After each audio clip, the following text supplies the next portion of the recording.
Jesus, I surrender all to Him. I freely give.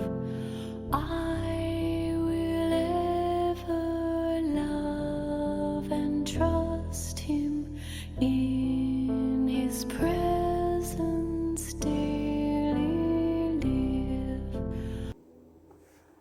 The 4th of November, 1899, Volume 3. Different effects of the presence of Jesus and that of the devil. Since this morning, blessed Jesus was not coming. The devil was trying to assume his shape and to make himself seen, but since I did not perceive the usual effects, I began to doubt, and I signed myself with cross, first myself and then him.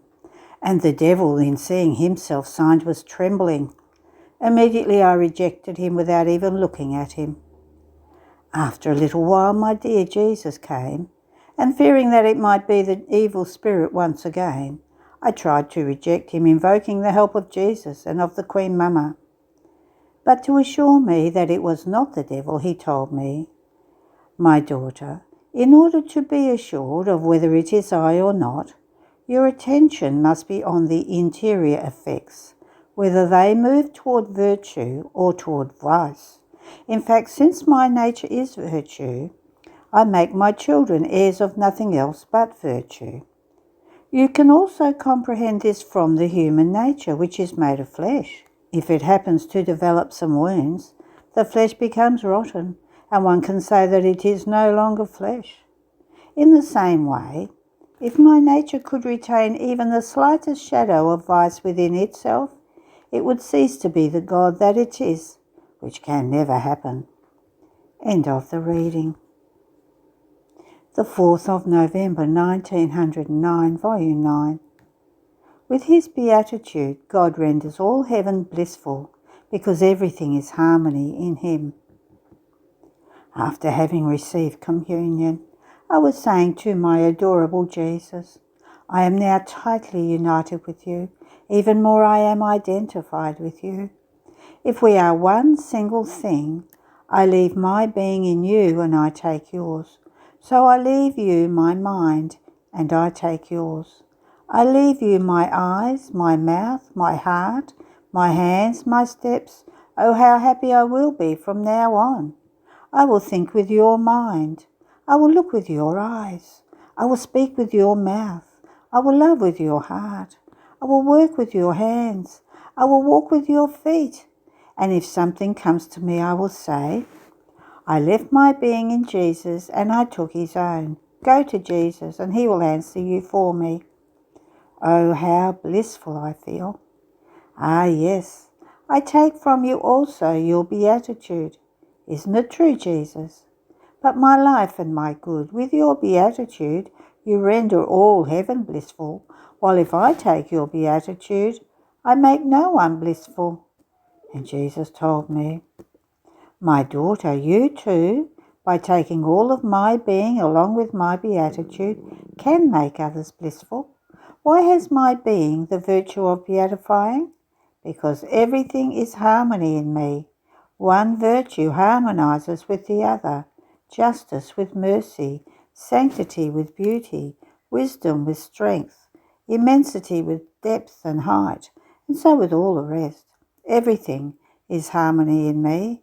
Nothing is discordant. These harmonies make me blissful, and I beatify all those who draw near me. So as you take my being, be careful that all virtues harmonize among themselves, and this virtue will communicate beatitude to whomever draws near you. Because in seeing goodness, sweetness, patience, charity, and equality in everything in you, they will feel blissful being near you. End of the reading. The 4th of November, 1914, Volume 11. The new and continuous way to meditate the hours of the Passion. I was doing the hours of the Passion, and Jesus, all pleased, told me, my daughter, if you knew what great satisfaction I feel in seeing you repeating these hours of my passion, always repeating them over and over again. You would be happy.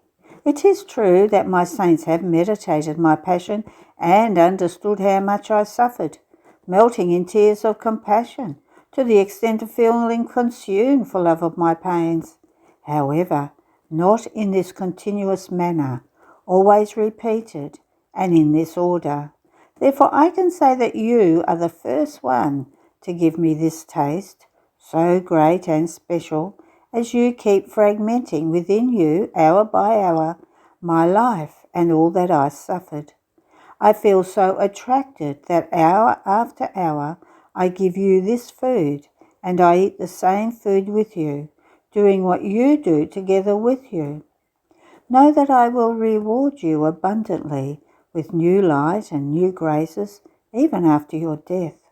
Each time the souls on earth will do these hours of my passion, in heaven I will clothe you with ever new light and glory.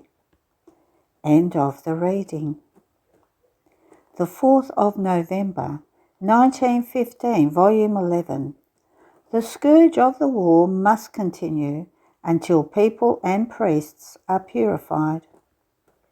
As I was in my usual state, I found myself outside of myself, together with the Queen Mama, and I prayed that she would intercede with Jesus to stop the scourge of the war, and I said to her, Mama, mercy for so many poor victims. Don't you see how much blood, how many members torn to pieces, how many moans and tears? You are the Mama of Jesus, but ours too, so it is up to you to reconcile your children. As I was praying, she cried for them, but though crying, she seemed inflexible. I cried along and continued to pray for peace, and my dear Mama told me, My daughter, the earth is not yet purged. People are still hardened. And then if the chastisement ends, who will save the priests? Who will convert them? The garment that covers the life of many of them is so deplorable that even the lay people are disgusted in approaching them. Let us pray. Let us pray. End of the reading. The 4th of November, 1921, Volume 13. The reason why God used the word fiat in creation. Sanctity in the creature must be between her and Jesus. Jesus giving his life and communicating his sanctity to her as her faithful companion, the creature receiving it as his faithful and inseparable companion. I felt all identified with my sweet Jesus, and as he came I flung myself into his arms, abandoning myself completely in him, as in my own centre. I felt an irresistible force to remain in his arms. And my sweet Jesus told me, My daughter, this is the creature searching for the womb of her Creator in order to rest in his arms. It is your duty to come into the arms of your Creator, to rest in that womb from which you came out. In fact, you must know that many electric wires of communication and union pass between creature and Creator, which render her almost inseparable from me, provided that she has not withdrawn from my will, because withdrawing is nothing other than snapping the wires of communication and breaking the union. The life of the Creator, more than electricity, flows within the creature, and she flows within me. My life is spread within the creature. In creating her, I linked my wisdom to her intelligence, so that her intelligence might be nothing but the reflection on mine. And if man reaches such great extent with his science as to seem incredible, it is because the reflection of mine is reflected in his. If his eye is animated by light, it is nothing other than the reflection of my eternal light being reflected in his eye. Among ourselves, the three divine persons, we had no need to speak in order to understand one another. However, In the creation, I wanted to use the word, so I said fiat, and things were made. To this fiat I bowed and gave the power that creatures might have the word in order to understand one another. Therefore the human voices also are linked to my first word as though by an electric wire, and from it all other words descend. And as I created man, I breathed on him with my breath, infusing life in him. But in this life I've infused in him, I placed my whole life, according to what human capacity was able to contain, but I placed everything in him. There was nothing of my own which I did not share with him. See, even his breath is the reflection of my breath, with which I gave him continuous life, while his breath is reflected in mine, and I feel it continuously within me. See then how many relations there are between me and the creature. This is why I love her so much, because I look at her as a birth from me, exclusively mine. And then how did I ennoble the will of man? I linked it with mine, giving it all my prerogatives. I made it free, just like mine.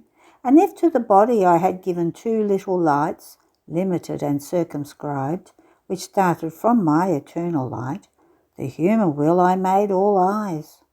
Therefore, as many acts as the human will forms, so many eyes can it claim to possess. It looks to the right, to the left, to the back, and to the front. And if the human life is not animated by this will, it will do nothing good. In creating it, I said to it, "You will be my sister on earth. My will from heaven will animate yours. We will be in continuous reflections, and whatever I will do, you will do as well, I by nature, and you by the grace of my continuous reflections. I will follow you like a shadow. I will never leave you. My only purpose in creating the creature was that he would do my will in everything. But with this, I wanted to bring to existence new births of myself. I wanted to make of him a prodigious portent, worthy of me, and in everything similar to me. But alas, the human will was going to be the first to put itself against me. Take a look. All things are done between two. You have eyes, but if you did not have an external light which illuminates you, you could see nothing. You have hands, but if you did not have the necessary things with which to do your works, you would do nothing. And so with all the rest. Now this is how I want sanctity in the creature. Between her and me, between the two of us, I on one side, she on the other. Giving my own life and communicating my sanctity to her as her faithful companion, and she receiving it as my faithful and inseparable companion. In this way, she would be the eye that sees, and I the sun that gives her light, she the mouth, and I the word, she the hands, and I the one who administers the work to let her operate, she the foot, and I the step, she the heart, and I the heartbeat. But do you know who forms this sanctity? My will alone is that which maintains the purpose of creation in order. The sanctity in my will is that which maintains perfect balance between creatures and Creator. These are the true images which came out from me. End of the reading.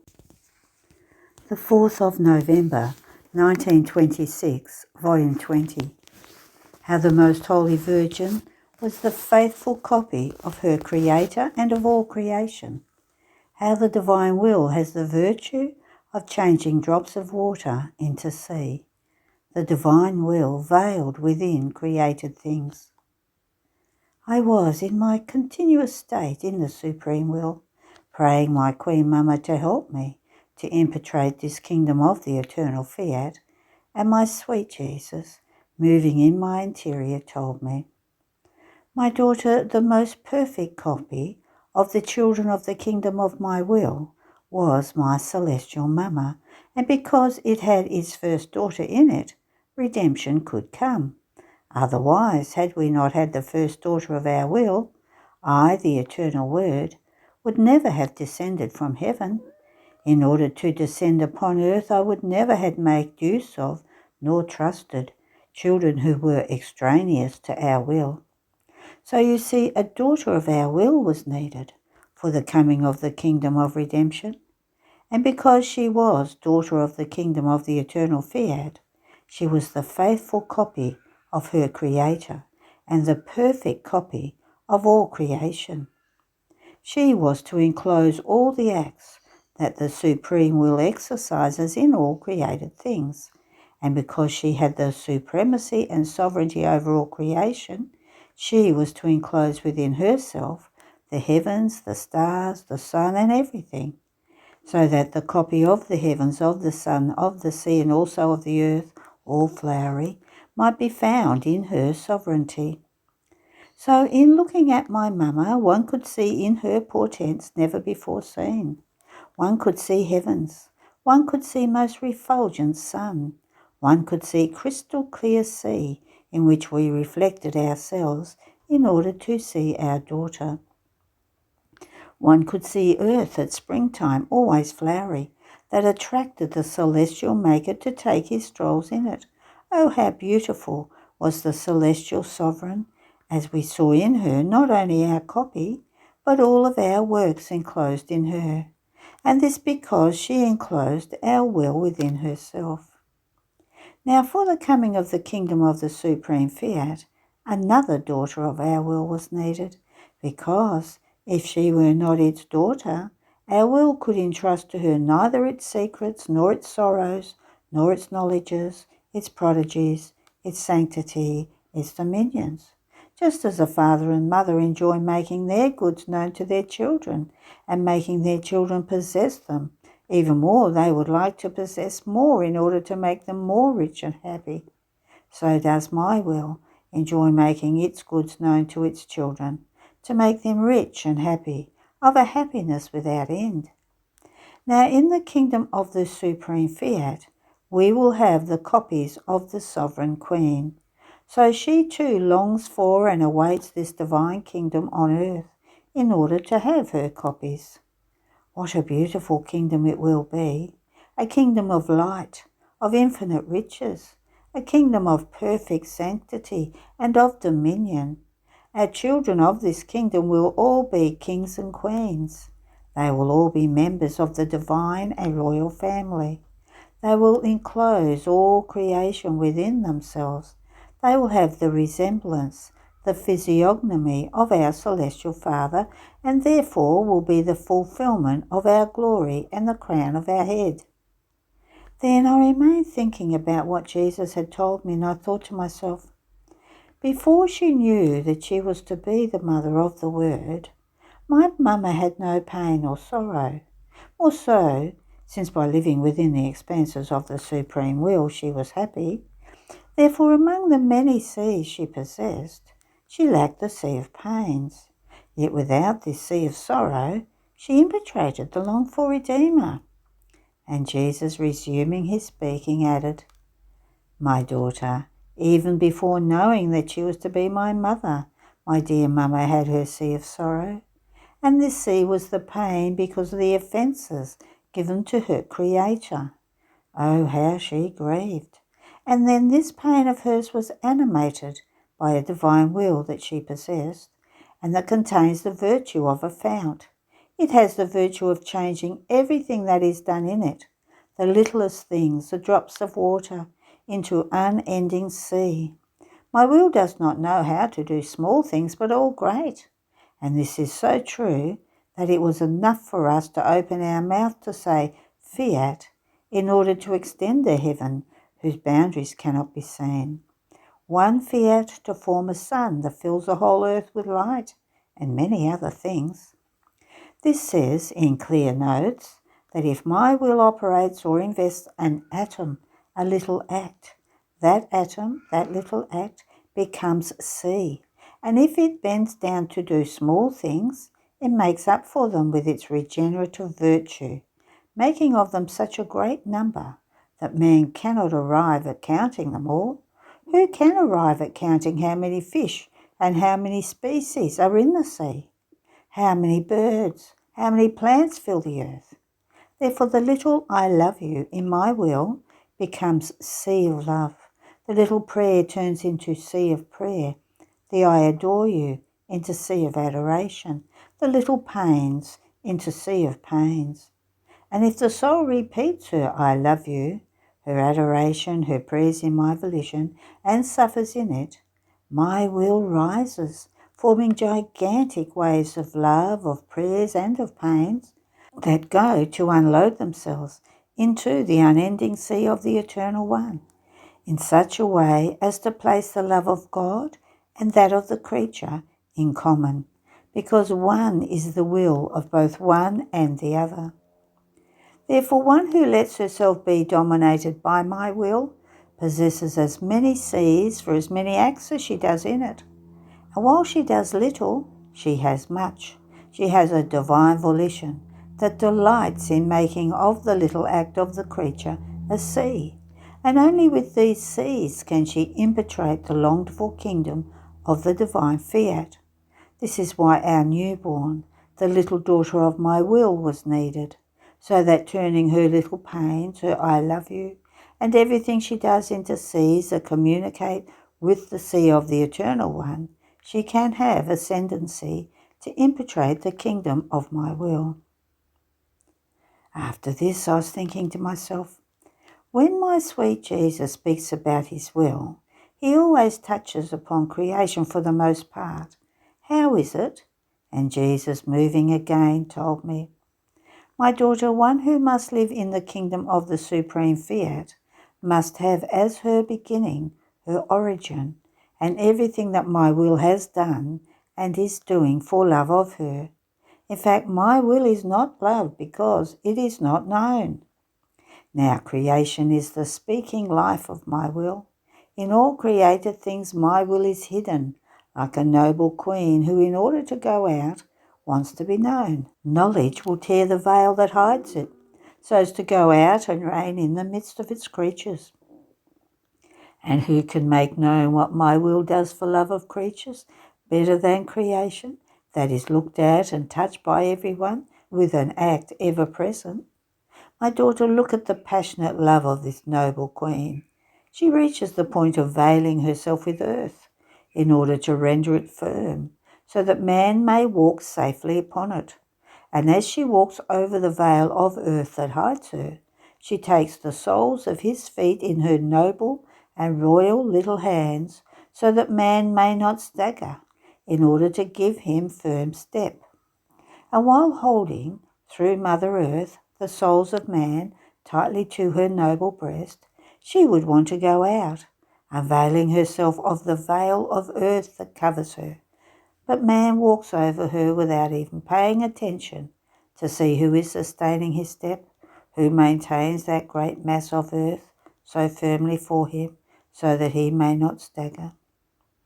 And the noble queen continues to remain veiled with earth, and with unspeakable patience that only a divine will can possess, it waits to be recognized in order to be loved and to narrate her long story, what she has done for love of man, veiled by this earth.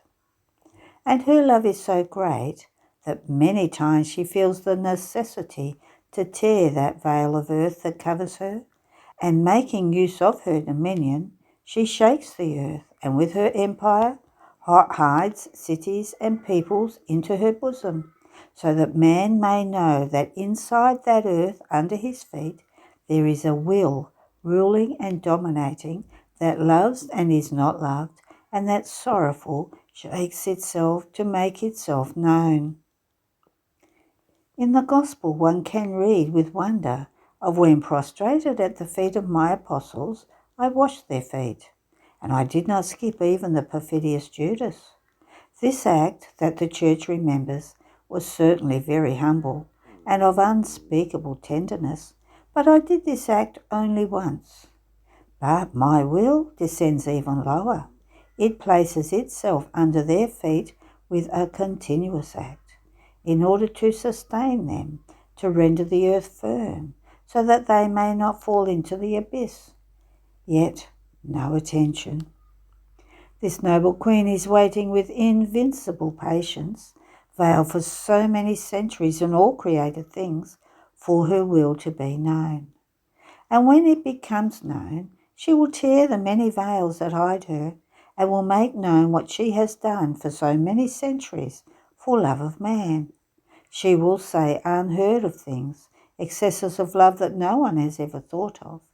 This is why, in speaking to you about my will, I often speak about creation, because my will is life of all created things, and through them it gives life to all.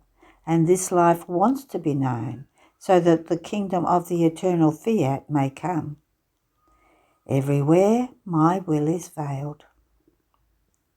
It is veiled in the wind, and from within those veils it brings man its refrigerating freshness, as though caressing him, and its regenerative breath, in order to regenerate him continuously to new life ever growing in grace.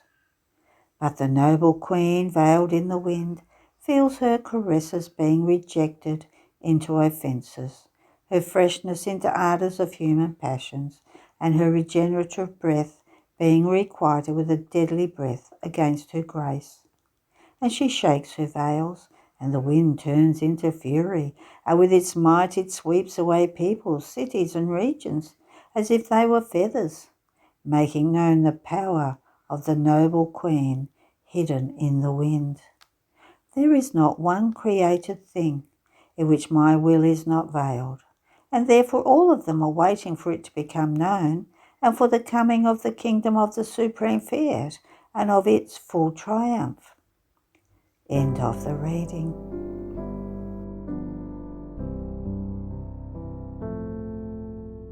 All to Jesus I surrender, all to Him I freely give. I will ever love and trust Him, in His presence daily live. I surrender all. I surrender all to Thee, my blessed Savior. I surrender all. The 4th of November 1928, Volume 25. The truth is light that starts from God and fixes itself in the creature. The blessing of Jesus. My poor intelligence feels as though enraptured by the light of the divine fiat. But this light brings not only heat and light, but is bearer of life that, centralizing itself in the soul, forms her own light and heat within her, and from that centre the divine life is reborn. How beautiful it is to see that the light of the eternal volition has the virtue of making the life of her Creator be reborn in the heart of the creature. For as many times as this divine will bends down to make known to the creature more of its manifestations that pertain to it, then, while my mind was wandering in this light, my sweet Jesus, moving in this light, as it seemed he was as though sunken inside of it, told me, "My daughter, for as many truths as I have manifested to you about my divine will, so many lights have unleashed themselves from our divine womb and have fixed themselves in you, but without detaching from the centre of your Creator. In fact, the light is inseparable from God. It communicates itself, it fixes itself in the creature, and it never loses its centre from which it came out. How beautiful it is to see the creature, with all these lights fixed in her, that have the virtue of making he who created her arise again in the creature, and so many times for as many truths as are manifested to her. And since what I have manifested to you on my divine will are innumerable truths, so many that you yourself cannot count them all, many lights, that is, many luminous rays, are fixed in you, that descend from God, but without detaching from its divine womb. These lights form the most beautiful ornament in you, and the greatest gift you could receive from God. In fact, since these truths are fixed in you, they give you right over the divine properties, and so many rights, for as many truths as I have manifested to you. You cannot comprehend the great dowry you have been endowed with by God with these truths, that like many lights are fixed in your soul. The whole of heaven is amazed at seeing so many lights in you, all pregnant with many divine lives. And as you communicate them to other creatures, this light winds its way, it fixes itself in other hearts, but without leaving you, and forms the divine life wherever it reaches. My daughter, what great treasure has been entrusted to you with so many truths I have told you on my divine will, a treasure that has its source in its divine womb, and that will always give light without ever ceasing. My truths are more than sun, that gives light to the earth, invests it, fixes on it, and in fixing on it, it gives birth on the face of it and for each thing to the effects and the goods that its light contains. But jealous, it does not detach its light from its centre, and this is so true that, as it moves on to illuminate other regions, the earth remains in the dark. On the other hand, the sun of my truths, while it does not detach from its centre, fixing itself in the soul, forms in her the perennial day. After this, benediction was given with the most holy sacrament, and I prayed him from the heart to bless me. And Jesus, moving in my interior, echoing what Jesus in the sacrament was doing, raised his blessed right hand in the act of blessing me, and told me, "My daughter, I bless your heart, and I seal my divine will in it, so that your heart, united with my divine will, may palpitate in all hearts, so that you may call all hearts to love it. I bless your thoughts, and I seal my divine will in them, that you may call all intelligences to know it. I bless your mouth, so that my divine will may flow in your voice, and you may call all human voices to speak about my fiat. I bless all of you, my daughter, so that everything may call my divine volition in you, and you may run to all in order to make it known. Oh, how much happier I feel in operating, praying, blessing in one in whom my will reigns. In this soul I find my life, the light, the company, and everything I do arises immediately, and I see the effects of my acts. And I am not alone if I pray, if I operate, but I have company, and one who works together with me. On the other hand, in this sacramental prison, the accidents of the host are mute. They say not a word to me. I do everything on my own. I feel not a sigh that would unite to mine, not a heartbeat that would love me. On the contrary, there is the cold of a sepulchre for me, that not only keeps me in prison, but buries me, and I have no one to whom to say a word, nor anyone with whom to pour myself out. Because the host does not speak, I am always in silence, and with divine patience I wait for hearts that receive me, so as to break my silence and enjoy a little bit of company. And in the soul in whom I find my divine will, I feel myself repatriated in the celestial fatherland. End of the reading. The 4th of November, 1931, Volume 30. How confidence forms the arms and the feet of the soul. How God continues the work of creation in the soul who does his will. The divine will, cement of the human will. My Jesus, centre and life of my little soul, my littleness is such that I feel the extreme need for you, my love, to hold me tightly in your arms and be moved to pity at my great weakness. I am tiny, and you know that the little ones have need of swaddling clothes to strengthen their members and of the milk of the mama in order to be nourished and grow. And I feel the intense need for you to swaddle me with the swaddling clothes of love, and clasping me to your divine breast, give me the milk of your divine will for food, to nourish me and make me grow. Here, O Jesus, I feel the need of your life in order to live. I want to live of you, and then you will be writing, not I, and you will be able to write what you want. Therefore the task is yours, not mine. I will only lend you my hand, and you will do all the rest. Let us make this agreement, O Jesus. Then, abandoning myself in the arms of Jesus, I heard his most sweet voice whispering in my ear, saying to me, My little daughter, the more you remain abandoned in me, the more you will feel my life in you, and I will take the place of primary life in your soul.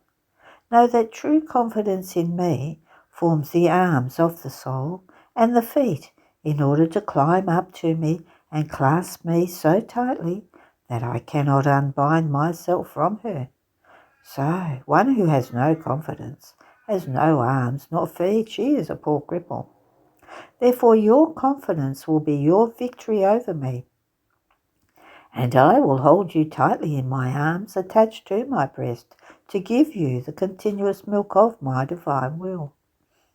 Now you must know that each time the soul does my will, I recognize myself in the creature. I recognize my works, my steps, my words, my love. It happens that the Creator recognizes himself and his works in the creature, and the creature, in operating, projects herself in the Creator and recognizes herself in him. This recognizing themselves in each other, God and the soul, calls for the first act of creation, and God goes out of his rest and continues the work of creation with this creature who lives and operates in my will. In fact, our work did not end. There was only a pause of rest, and the creature, by doing our will, calls us to work, but sweet call, because for us work is new happiness, new joys and prodigious conquests. So we do nothing other than continue our outpourings of love, of power, of goodness and of unreachable wisdom that gave the start in creation. And the creature feels that her God does not rest for her, but continues the labour of his creative work. And as she operates in our will, she feels, starting over her soul, the reign of the operating love of God, his power and wisdom that does not remain idle, but works in her soul. Oh, if you knew the enjoyment, the pleasure we feel when the creature calls us to work. By calling us, she recognizes us. By calling us, she opens the door to us. She gives us dominion, and she gives us all the freedom to do what we want in her soul. So we will do a work worthy of our creative hands. Therefore never let our divine will escape you.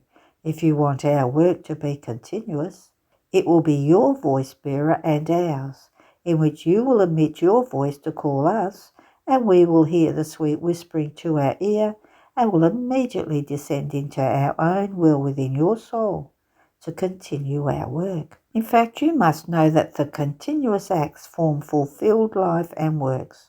What is not continuous can be called effects of my will, not life that is formed in the creature, and the effects, little by little, vanish away, and one remains on an empty stomach. Therefore courage and confidence, and always forward, crossing the sea of the divine will. After this, I was following the acts that my highest good Jesus had done in his humanity when he was on the earth. And making himself heard, he added, "My daughter, my human will had no act of life, but rather it was in act of receiving the continuous act of my divine will, that I, as word of the celestial Father, possessed. Therefore all my acts and pains, prayers, breaths and heartbeats that I did as my human will would undergo the life of the divine will, formed many ties to retie the human wills to mine. And since these human wills were like houses, some collapsing, others damaged, and others reduced to ruin, my divine will, operating in my humanity, prepared with my acts the helps to sustain the ones collapsing, to cement the ones damaged, and to raise again upon their very ruins the houses destroyed. I did nothing for myself. I did not have any need. I did everything in order to redo, to rehabilitate the human wills. My only need was love and wanting to be loved back. Now, in order to receive all my helps and all my pains and works, as operating works, speaking voice and helping messengers, the creature must unite her will to mine, and immediately she will feel herself retied to mine, and all my acts will offer themselves around to do their offices in order to sustain, cement and raise again the human will. As soon as she unites herself and decides to do my divine will, all of my acts, like fierce army, place themselves as defence of the creature and form the boat of safety in the stormy sea of life. And for one who does not do my will, I could say that she receives nothing, nor can she receive, because my will alone is the outgiver of everything I did for love of creatures. End of the reading. The 4th of November 1935, Volume 33. One who lives in the divine will possesses her Jesus in a perennial way, and he repeats the miracle of receiving himself that he operated in instituting the most holy sacrament. My abandonment continues in the divine volition, but however more I walk in its sea, so much more I feel the need of its life in order to continue to live. And having received Holy Communion, I felt the need of loving him. But my poor nothing did not have sufficient love in order to love him who loves me so much. My love was so scarce that I felt shame before the love of Jesus, who had so much of it that the limits could not be seen, and yet I wanted to love him. And my beloved Jesus, giving me courage, told me, "My blessed daughter, do not become discouraged. For one who lives in my will, the nothing is held in the all, and wanting to love me, she loves me with my own love. I find in her my powerful, wise, attractive, immense love, in a way that this nothing of the creature takes me from all sides, and I feel bound by her love, that it is my own love, in a way that I cannot escape her. And now she wounds me, now she darts me even to making me faint, and I feel the need of resting in the arms of her love. But this is not everything. One who lives in my will possesses her Jesus in a perennial way, because it has the virtue of forming, growing, and nourishing my life in the creature. And receiving me in the sacrament, I find another Jesus, that is, myself, who loves me, adores me, thanks me, and repairs me. I can say that I repeat the great miracle that I did in instituting the sacrament of the Eucharist, that I communicated myself. That is, your Jesus received Jesus. It was the greatest honour, the most complete satisfaction, the exchange of heroism of my love to receive myself. Nothing was lacking to me of everything that was owed to me for my sacramental life. A God on a par with the same God. I could say that what I gave was re-given to me. Now for one who lives in my will, not possessing her Jesus is impossible. Therefore, receiving me in the sacrament, I can say, I go to find myself in the creature, and I find what I want. My life that uniting us together forms one alone. I find my royal palace. I find the love that always loves me. I find the compensation for the great sacrifice of everything that I do and suffer in my sacramental life. My excessive love brings me with an irresistible strength to repeat the miracle of receiving myself, but it is given to me to do it only in the creature in whom my divine will reigns. End of the reading. There are no more readings today. Have a blessed day.